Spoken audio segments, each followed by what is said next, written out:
Hello everyone, बहुत बहुत स्वागत करता हूं आप सभी का एसएलवी एसएससी रेलवे के इस ऑफिशियल यूट्यूब प्लेटफॉर्म पे।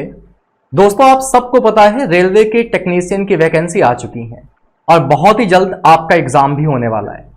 जब भी कोई वैकेंसी आती है और उस वैकेंसी की हम तैयारी करते हैं तो हमें पढ़ाई के साथ साथ कहीं ना कहीं जरूरत होती है प्रॉपर एक गाइडेंस की।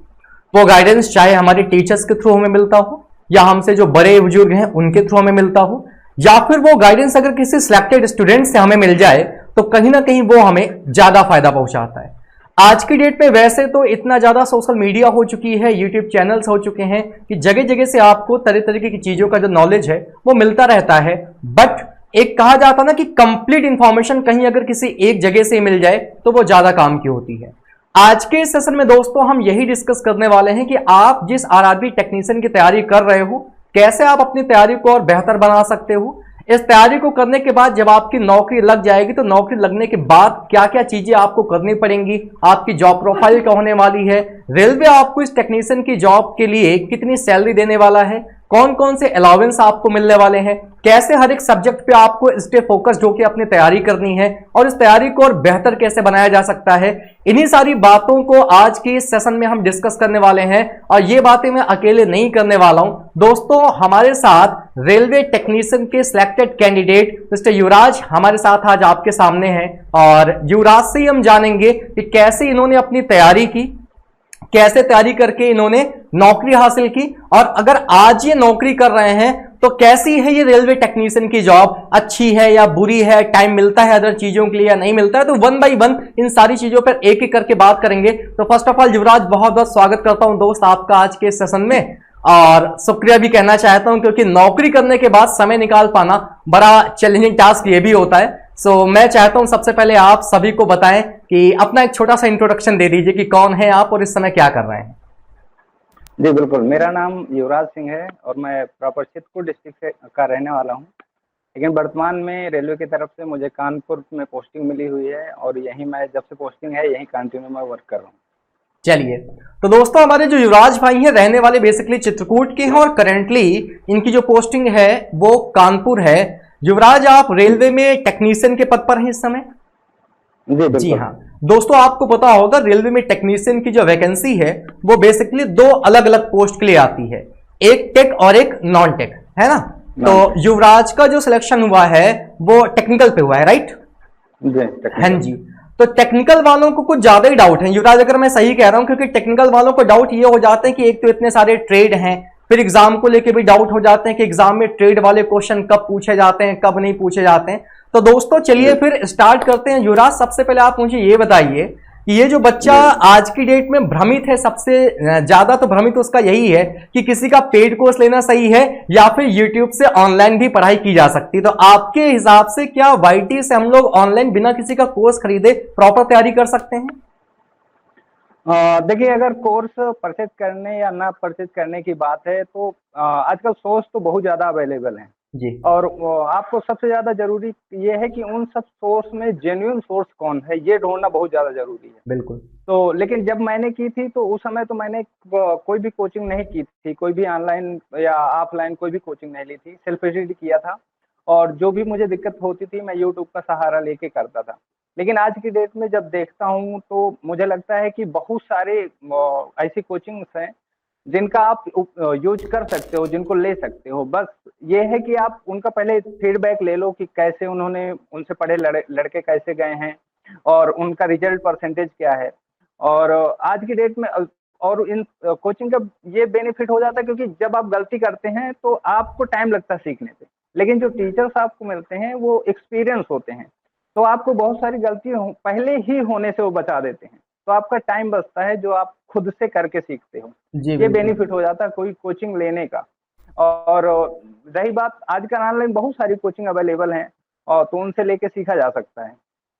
देखो दोस्तों, कुल मिला के बात इतनी सी है कि करने को आप बिना किसी कोचिंग की सहायता से खुद से भी चीजें कर सकते हो बिना पैसा खर्चा किए। आपको थोड़ा मेहनत करनी पड़ेगी, यूट्यूब पे रिसर्च करना पड़ेगा कि कौन सा टीचर बेस्ट है, कौन सा टीचर आपको बेस्ट कंटेंट प्रोवाइड कर रहा है, जो कंटेंट आपको प्रोवाइड कराया जा रहा है वो कहीं एग्जाम में आपका फायदा दे रहा है या नहीं दे रहा है। इन सारी चीजों पे आपको रिसर्च करनी पड़ेगी। जब मेन पॉइंट पता क्या है, मेन पॉइंट ये होता है जैसे जब हम किसी का कोर्स वगैरह परचेज कर लेते हैं ना तो कोर्स परचेस करने के बाद आपकी प्रिपरेशन से जुड़ी जितनी चीजें हैं वो सारी चीजें आपके जो टीचर्स हैं वो आपको गाइड करते रहते हैं। और वाईटी पे इधर उधर भटकने पे कभी कभी ऐसा होता है कि अनजाने में कुछ हमसे ऐसी गलतियां हो जाती हैं जिनका हमें अंदाजा होता नहीं है, और फिर हमारे हाथ से वो चांस निकल चुका होता है, बाद में पछतावे के सिवाय कुछ नहीं बचता। तो युवराज, अगला जो टास्क है वो हम बात करेंगे सब्जेक्टिव की। सबसे पहले आप मुझे ये बताइए कि अगर एक नॉर्मल एस्पिरेंट वो रेलवे में नौकरी पाना चाहता है तो किस तरीके से उसे तैयारी करनी चाहिए। एक एक सब्जेक्ट की बात करेंगे। सबसे पहले मैं अपना ही सब्जेक्ट उठा लेता हूं, मैथ कैसे रेलवे का एक एस्पिरेंट तैयार करे। देखिए, अगर मैथ की बात करें इसके रेलवे टेक्नीशियन के लिए, तो मुझे लगता है कि मैथ का अर्थमेटिक पोर्शन इसमें ज्यादा आता है। अगर एसएससी से कंपैरिजन करें तो उसमें जो मैथ आती है हायर लेवल की, वो मैथ नहीं आती। लेकिन एक मेन प्रॉब्लम इसकी है कि इसका एक स्पेसिफिक जो इसका सिलेबस दिया हुआ है उसमें से उसका लेवल नहीं है कि आप किस लेवल का पूछ रहे हैं। किस, जैसे मैंने पहली जब एग्जाम दिया था तो मेरे जो फर्स्ट 3 क्वेश्चन थे क्वेश्चन पेपर के, वो तीनों लॉग के थे और मुझे लॉग नहीं आता था। लेकिन मैंने देखा, मैंने कहा चलो अभी 97 क्वेश्चन है, आगे देखते हैं क्या होता है। और पेपर देने में, मैथ के पेपर में सबसे ज्यादा जरूरी बात है आप टाइप क्वेश्चन के देखो और उनके थ्रू प्रैक्टिस करो। जितना आप ज्यादा प्रैक्टिस करोगे, आपको लगता है, मैं देखता हूँ मोस्टली लड़कों को कि बहुत सारे स्टूडेंट्स क्या करते हैं, एक टाइप का एक क्वेश्चन लगा लिया तो उन्हें लगता है कि इस टाइप का मुझे आ जाएगा। लेकिन प्रैक्टिस बहुत ज्यादा जरूरी है, और अगर आप मैथ में कमांड करना चाहते हैं तो यही करना चाहिए। प्रैक्टिस तो नो डाउट दोस्तों जरूरी है। प्रैक्टिस इसलिए जरूरी क्योंकि आज के एस्पिरेंट की मैं भी क्लास में ये बात अक्सर कहता हूं कि मैंने जो अभी आपको पढ़ाया वो इंस्टेंट आपको समझ में आ गया, आपको ऐसा लगा कि यार ये चीज तो मैं सीख गया। लेकिन अगर आपने हफ्ते 10 दिन महीने भर में उस चीज को उठा के दोबारा रिवाइज नहीं किया तो डेफिनेटली आप वो चीज भूलने वाले हो। रेलवे का जब आप सिलेबस देखते हो उनके नोटिफिकेशन में, तो उन्होंने बड़ा भारी भरकम सिलेबस दे रखा है, नंबर सिस्टम, रेशनल नंबर, फलानी नंबर, ढिमाकी नंबर, लंबा चौड़ा। बट ये बात आपकी बिल्कुल सही है युवराज कि उसके डिफिकल्टी लेवल को हम जज नहीं कर सकते। वो पेपर किस लेवल का बनाएगा, एकदम लो लेवल या मॉडरेट या हाई लेवल, तो ये हम जज पहले से नहीं कर सकते। इसका सबसे बेस्ट तरीका युवराज ने जो बताया वो मुझे भी सही है, और मैं भी यही कहता हूं कि किसी भी एग्जाम को देने जा रहे हो तो उसके जो प्रीवियस पेपर हुए हैं ना, उनको एक बार उठा के देखो कि वहां पे एग्जामिनर ने कैसे क्वेश्चंस पूछ रखे हैं, क्योंकि उनसे आपको एक रफ आइडिया मिल जाता है। देखो युवराज, ये तो सही बात है कि एग्जामिनर के माइंड को हम पहले से रीड नहीं कर सकते। बहुत बार ऐसा भी हुआ कि बच्चों ने प्रीवियस ईयर पेपर के बेसिस पे अपनी तैयारी की, लेकिन जब एक्चुअल एग्जाम हुआ तो उसका लेवल कुछ और ही निकला। तो वो तो डिपेंड करता है कि उस टाइम पे एग्जामिनर की प्रेजेंस ऑफ माइंड क्या रही होगी। लेकिन वो होता नहीं है कि कुछ पिछले सबूतों के आधार पे, पिछले हुए आंकड़ों के आधार पे हम तैयारी आगे बढ़ाते हैं। तो प्रीवियस ईयर पेपर को करना बहुत जरूरी है। And this second thing is, आपसे मैं सबसे कहना चाहता हूं, भले ही मैं एक ऑनलाइन एजुकेटर हूं, मैं ऑनलाइन क्लासेस देता हूं, लेकिन युवराज अगर मेरी बात गलत हो तो बताइएगा। आप ऑनलाइन जितना टाइम स्पेंड कर रहे हो ना, उसको ऑफलाइन ऑनलाइन को इक्वल रेशियो में रखो। जितने घंटे क्लासेस में आप ऑनलाइन क्लास देखते हो उतने ही घंटे सेल्फ स्टडी भी जरूरी है। आज का एस्पिरेंट क्या हो चुका है, पूरी तरीके से उसने अपने आप को ऑनलाइन छोड़ दिया है कि वीडियो लगा लेंगे, कान में हेडफोन लगा लेंगे, देख रहे हैं आराम से लेट के, कभी सिलेक्शन नहीं होगा। अगर आप 2 घंटे डेली मैथ की ऑनलाइन क्लास कर रहे हो तो कम से कम ना 2 सही तो 1 घंटे सही खुद से बैठ के क्वेश्चंस की प्रैक्टिस करो। यहां मैं देखता हूं लोग कॉन्सेप्ट तो सीखने आते ही आते हैं युवराज क्लास में, लोग कॉन्सेप्ट के साथ साथ उन टीचर्स की भी क्लास अटेंड करते हैं जो 1 घंटे में प्रैक्टिस कराते हैं। देखो, मैं इसके खिलाफ नहीं हूं कि प्रैक्टिस कराना बुरी चीज है, बट ये चीज एक नॉर्मल एस्पिरेंट को खुद के दिमाग से सोचनी चाहिए कि भाई जो टीचर तुम्हें प्रैक्टिस कराएगा वो 1 घंटे में युवराज कितने क्वेश्चन करा पाएगा, बहुत ज्यादा 15, बहुत स्पीड में कराएगा तो 15। लेकिन अगर वही 1 घंटे तुम खुद से बैठ गए तो तुम बहुत आराम से 30 से 35 क्वेश्चन तो लगा ही डालोगे। तो जब तुम्हारे पास ऑलरेडी नॉलेज है, जब तुम्हारे पास ऑलरेडी तुमको पता है कि बेसिक्स क्या है, कैसे चीजें करनी है, तो सेल्फ प्रैक्टिस पे ज्यादा भरोसा रखिए। ऑनलाइन एजुकेशन हो या ऑफलाइन एजुकेशन हो, जब तक आप चीजों को सीख नहीं जाते तब तक टीचर का सहारा लीजिए। जब एक बार चीजों को आप सीख जा रहे हो तो टीचर से गाइडेंस लेते रहिए, फिर उनकी जो क्लासेस सीखने वाली है उनको कम करके सिर्फ अपने आप पे काम करिए। दूसरा सबसे बड़ा मुद्दा है युवराज, क्योंकि जिसकी मैथ अच्छी हो जाती है, रीजनिंग उसकी नो डाउट अच्छी हो ही जाती है। रीजनिंग की आज तक मुझे नहीं लगता कि रीजनिंग की कोई स्ट्रैटेजी होनी चाहिए, ठीक। खासकर अगर मैं बात करूं एसएससी और रेलवे की, तो यहां पे कोई स्ट्रैटेजी काम नहीं करती। रीजनिंग की मैं बात नहीं करूंगा, मैं मेन मुद्दे पे आता हूं जीएस, जो कि आजकल बच्चों का सबसे बड़ा सरदर्द है। तो युवराज, जीएस को कैसे टैकल किया जाए भाई?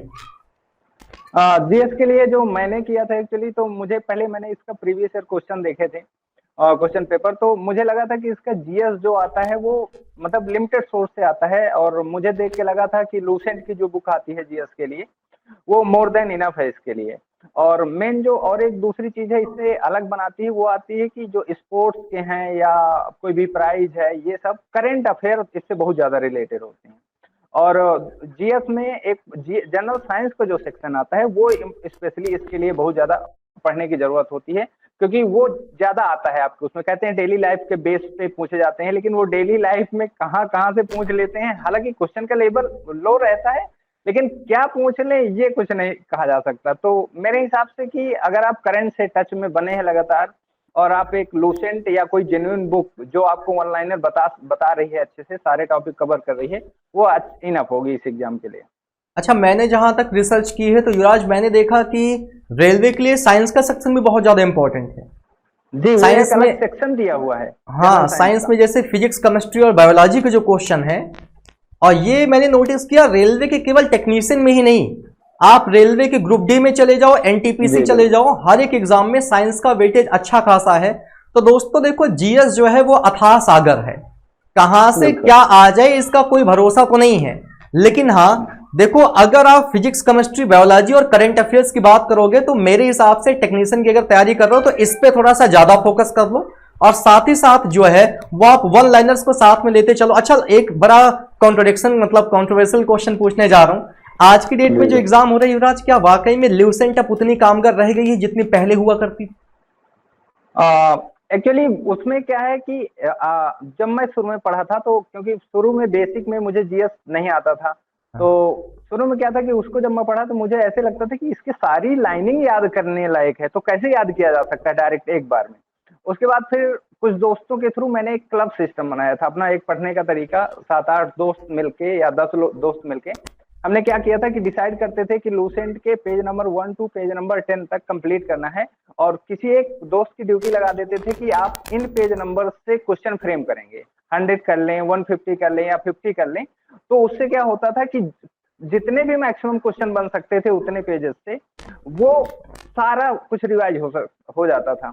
तो एक तो बेनिफिट ये होता था कि वो 10 पेज पहले से निर्धारित हैं तो हम पढ़ रहे हैं, और दूसरी बात उन्हीं पेजेस से क्वेश्चन पूछेगा वो जो जिस दोस्त को दिए हैं, तो वो पूरा रट जाता था हम लोगों को। तो ऐसे मैंने जीएस का किया था। बट यार ये अच्छी टेक्निक है दोस्त, ये अच्छी टेक्निक है। इससे है। क्या होता था कि सबके अलग अलग टाइप के क्वेश्चन भी फ्रेम हो जाते थे, और जो मैंने फ्रेम किए वो मुझे तो तैयार होंगे ही होंगे, साथ में जब हम आपस में डिस्कस करेंगे तो बाकियों को भी तैयार होंगे। तो दोस्तों ये काम आप भी कर सकते हो, इसमें मतलब कोई बुराई नहीं है। आप अपना जो भी फ्रेंड सर्कल है उसमें 4-5 लोगों का ग्रुप बना लो, और आपस में ग्रुप में अपना अपना सेक्शन जो है वो डिवाइड कर लो, उसके बाद डिस्कशन करो, नो डाउट चीजें तैयार होंगी।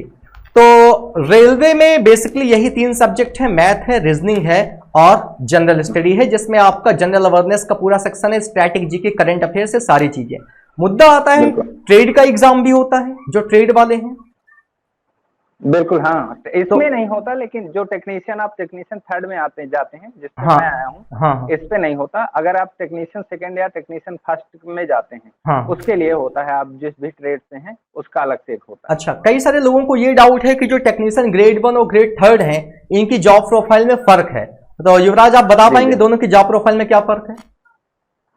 एक्चुअली इसमें क्या है, जो रेलवे में टेक्नीशियन होते हैं उनकी 3 ग्रेडेड होती हैं, और एक 3rd, 2nd और 1st। उसके बाद सीनियर टेक्नीशियन बनता है।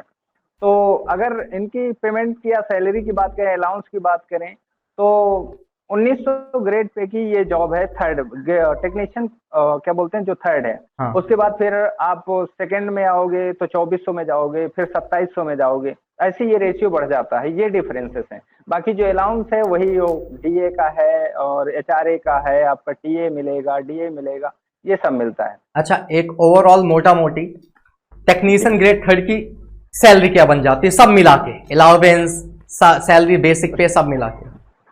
सब मिला के देखिए, दूसरे क्या बोलते हैं, मैं तो काफी जगह कहीं कुछ भी सुना हूँ, लेकिन जो मैंने देखी है, जो मुझे मिली है सैलरी, वो मिली है 28 to 29,000 फर्स्ट मंथ। मतलब ओवरऑल कह सकते हैं ऑन एन एवरेज अप्रोक्सीमेट 30 के मान लेते हैं। जी बिल्कुल, है ना, नियर अबाउट 30।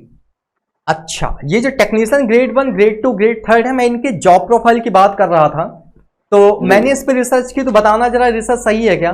जो टेक्नीशियन ग्रेड थर्ड वाले होते हैं जैसे आप लोग हो, तो आप जी लोगों को मिलता है एक प्रॉपर वर्कशॉप, है ना, जी जहां पे प्रॉपर मेंटेनेंस का काम होता है। जी, बिल्कुल बिल्कुल सर। इस पे क्या होता है कि इस पे बहुत सारी कैटेगरियां हैं। हाँ आपके जो भी आपने ट्रेड से आईटीआई वगैरह किया है, जब आप जा रहे हैं इस पे टेक्निकल जॉब पे, तो उसके बेस पे आपको कभी होता है कि आप फील्ड पे भी जॉब मिल सकती है आपको। जैसे फील्ड पे एक टीआरडी होता है, जो आप देखे होते हैं लोग को, जिसपे स्क्रब करके करंट मिलती है, उसको हाँ हाँ। ओची बोलते हैं उसको। तो कभी फील्ड पे मिल जाता है। दूसरा, अगर आप ग्रुप डी के थ्रू जाते हैं तो एक ट्रैक मेंटेनर पोस्ट होती है, उसमें भी टेक्नीशियन अपग्रेड होके हो जाते हैं। और अगर आप लोको सेट पे आ रहे हैं, किसी सेट पे आ रहे हैं या किसी वर्कशॉप पे आ रहे हैं, तो थर्ड, अगर टेक्नीशियन थर्ड पे रहते हुए आपको क्या होता है कि आप किसी सीनियर या सेकंड या फर्स्ट टेक्नीशियन के साथ आप जाएंगे। और अगर वर्कशॉप में है तो आपको जो भी आपके एसएससी या सीनियर्स के द्वारा आपको वर्क अलॉट होगा, आप कभी कहीं कहीं होता है कि डेली बेसिस पे वर्क मिलता है, हम्म, कहीं वीकली मिलता है कि आपको एक वीक में ये काम करना है, इतना आपको कंप्लीट करके देना है। आप वो 2 दिन में कर लें तो अच्छा है, 5 दिन में करें तो अच्छा। ये सिस्टम होता है। अच्छा चलिए। अच्छा, छुट्टी का क्या सिस्टम होता है? छुट्टी का सर यहाँ पे कि 10 सीएल मिलती हैं, जो कैजुअल होती हैं वो मिलती हैं। 30 एलईपीज मिलते हैं 1 ईयर में। और एचएपी भी मिलती हैं, जो हेल्थ के लिए होते हैं, जिसमें आपको क्या बोलते हैं, एप्लीकेशन देना होता है कि आप सिक थे उस बेस पे। तो टोटल 60 लीवेज मिलती हैं 1 ईयर में।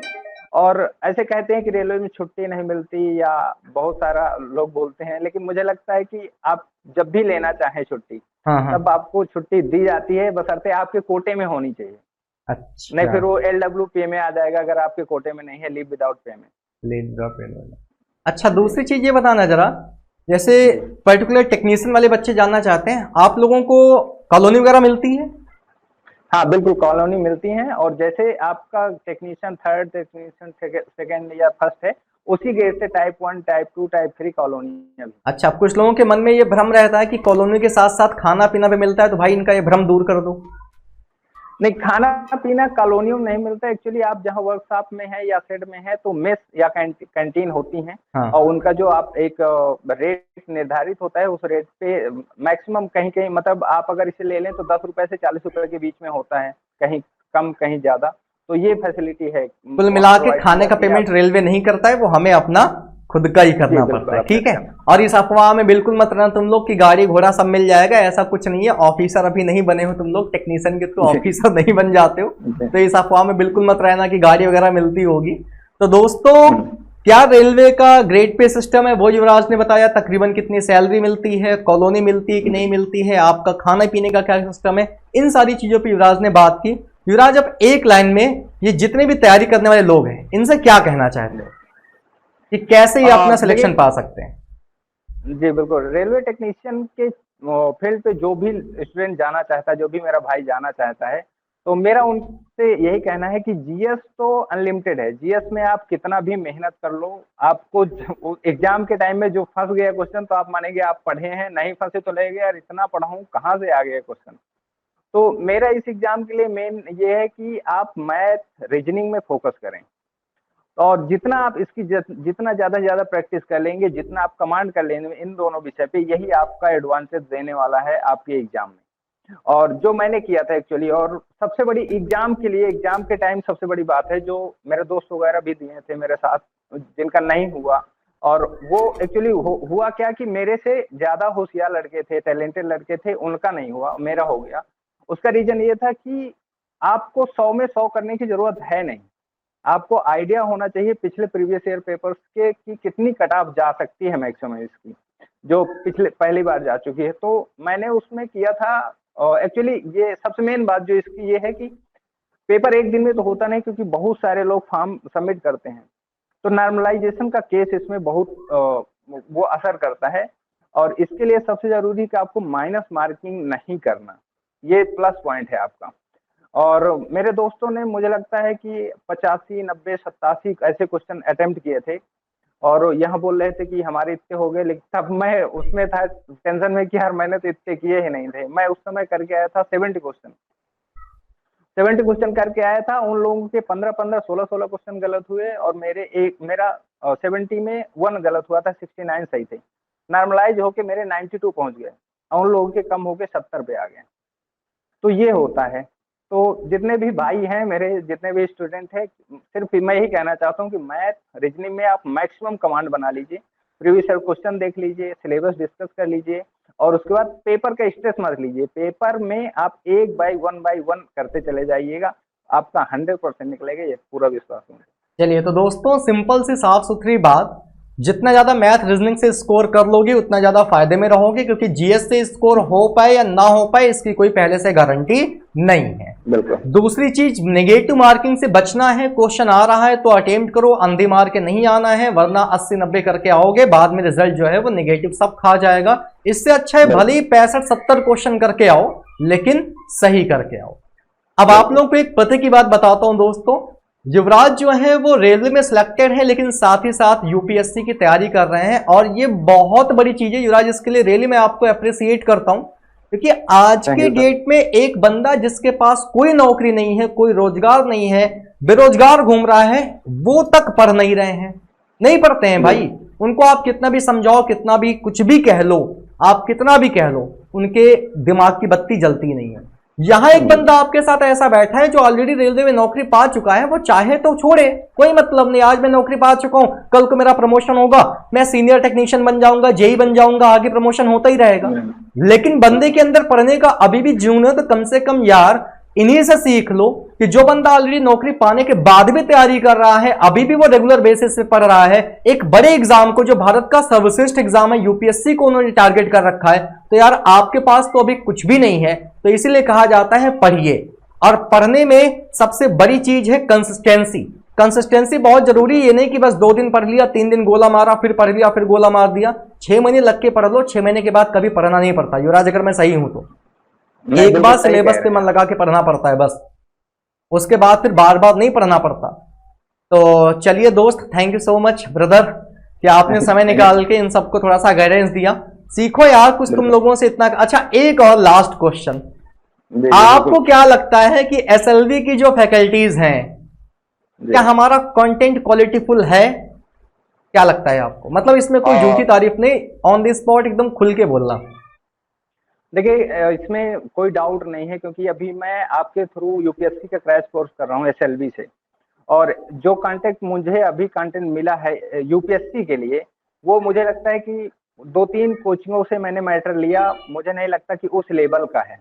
तो आपका जो लेवल कंटेंट है वो बिल्कुल परफेक्ट लगता है इतने बड़े एग्जाम के लिए, जो कंट्री का लगभग सबसे बड़ा एग्जाम है। तो मुझे कोई डाउट नहीं है ये कहने में कि छोटे एग्जामों को तो आप डिट्टो बता देते होंगे कि ये आने वाला है, आप ये पढ़ लो। युवराज, मैं तुम्हें बताऊं, मेरे पास टेक्निकल कोई डिग्री नहीं है। मैंने रेलवे का NTPC level 5, level 6, level 2, railway के ग्रुप डी, ये सारे एग्जाम मैंने निकाले, लेकिन टीचिंग एक पैशन था। और अभी रिसेंटली जो लास्ट वाला एनटीपीसी हुआ था, वो मैं दे के आया, प्री मेंस लेकर टाइपिंग आई, मैं वो भी दे के आया। मैंने कहा यार मैं दूंगा, फिर फाइनल पैनल लिस्ट में नाम आया, मैंने नहीं ज्वाइन किया। एसएससी, सीजीएल, सीएचएसएल सारा कुछ मैं निकाल के बैठा हूं। बैंकिंग का कोई ऐसा एग्जाम नहीं है जो मैंने ना निकाला हो। तो दोस्त, अच्छा होता क्या है ना, करंट में लोग मुझसे पूछते हैं अभी आप एग्जाम देने क्यों जाते हो? मेरा मानना है जैसे मेरी एज है, मैं उस एग्जाम में अगर बैठ जाऊंगा तो मुझे एक्चुअल आइडिया लग जाएगा कि एग्जामिनर पूछ क्या रहा है ना। किसी से पूछने से बेहतर है अगर आप इस चीज का खुद आइडिया ले सकते हो। तो भाई साहब देखो यार, बड़ी सिंपल सी बात है, ये जरूरी नहीं है कि आप एसएलवी से ही पढ़ो या आप किसी भी अदर कोचिंग से पढ़ो, जहां से भी पढ़ो टटोल लो, पूरा छानबीन कर लो कि सामने वाला जो पढ़ा रहा है वो आपके किसी लायक है या नहीं है। उसके बाद फिर वहां से तैयारी कंटिन्यू करो और कंटिन्यूअसली पढ़ो। Consistency is the key of success. अगर कंसिस्टेंसी नहीं है तो कोई फर्क नहीं पड़ता, फिर आप 6-6, 7-7 महीने, 1-1 साल तैयारी करते रहोगे, सिलेक्शन नहीं होगा। तो चलिए फिर इसमें भी एक पॉइंट मेरी तरफ से आता है कि मैं बहुत लड़कों को देखता हूँ कि बोलते हैं कि हम तैयारी कर रहे हैं, तैयारी कर रहे हैं। मेरा कहना है उनसे यह है कि तैयारी ना करो, सिलेक्शन लो, क्योंकि तैयारी तो कितने भी दिनों तक आप कर सकते हो ना, और तैयारी बहुत दिन तक की जा सकती है। आप सिर्फ सिलेक्शन के लिए आओ और वैसे करो, क्योंकि घर वाले आपके ऊपर बहुत ज्यादा सोच के बैठे हैं कि हमारा लड़का ये करने गया है और ये कर बन के वापस आएगा। जब आप नहीं हासिल करके जाओगे वो लोग, तो आप तो निराश होगे ही, साथ में उनको कितना निराश करोगे। ये चीज जरूर सोचना चाहिए हर मेरे भाई को, हर स्टूडेंट को जो भी है। नहीं यार, बहुत बड़ी बात तुमने कह दी और अच्छी चीज है।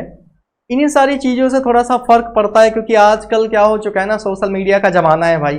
पढ़ाई से ज्यादा टाइम बच्चे और कहीं भी स्पेंड करने लगे हैं, इधर उधर रील्स के चक्कर में पड़े हैं, रात रात भर देख रहे हैं।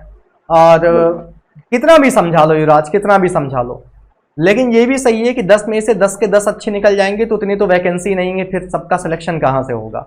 लेकिन फिर भी सबसे यही कहा जाता है कि अपना जितना बेस्ट दे पाओ भाई, अपना बेस्ट दे ले जाओ, क्योंकि अगर आपने कहीं अपने परफेक्ट को देने में थोड़ी सी भी कमी रखी तो कहीं कोई और अपना बेस्ट दे देगा, वो नौकरी लेके चला जाएगा, आप बैठे रह जाओगे। तो जितने भी रेलवे टेक्नीशियन वाले हैं, आपके मन की उम्मीद है कि आपके मन में जो सवाल और जो डाउट रहे होंगे वो इस वीडियो के थ्रू जरूर दूर होंगे। युवराज, अपनी तरफ से अगर मैंने कुछ ऐसा क्वेश्चन ना पूछा और रेलवे में कुछ वैसा होता हो तो अगर आप बताना चाहो तो नो डाउट आप बता सकते हो, कोई इसमें रोक टोक नहीं है। देखिए अभी तो मुझे नहीं लग रहा कुछ भी है ना, मतलब क्योंकि भाई बच्चे नौकरी से पहले यही जानना चाहते हैं, सैलरी क्या है, जॉब प्रोफाइल क्या है, यही सब चीजें हैं। हाँ, वो लगभग हम लोग डिस्कस कर चुके हैं। और दूसरी बात, मैं तो कहता हूँ कि तैयारी करने वाले लड़के आप जाओ, तैयार करने के बाद जाओ और लो। अच्छा, वो पूछने से क्या होगा, आप सीधा अपने जेब में लो, अपने अकाउंट में लो।